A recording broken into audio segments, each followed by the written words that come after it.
Hello, in this video I'm gonna show you how to record screen with internal audio on your Xever 7 Pro.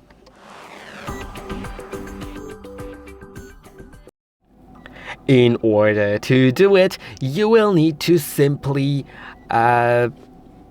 start recording. To do that, swipe down from the top of your screen, then find screen record, tap on it, and then make sure record audio is enabled and make sure it's set to device audio. That means that you will record what the phone plays, but not your microphone.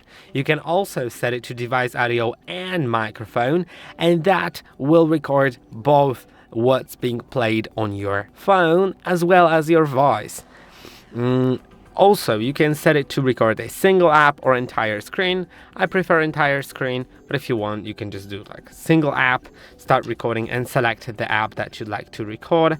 Let's say settings, and now it is recording my settings, but it did an error because I closed the app accidentally. And I hope that this video was helpful. Don't forget to like, subscribe, and I'll see you in the next one.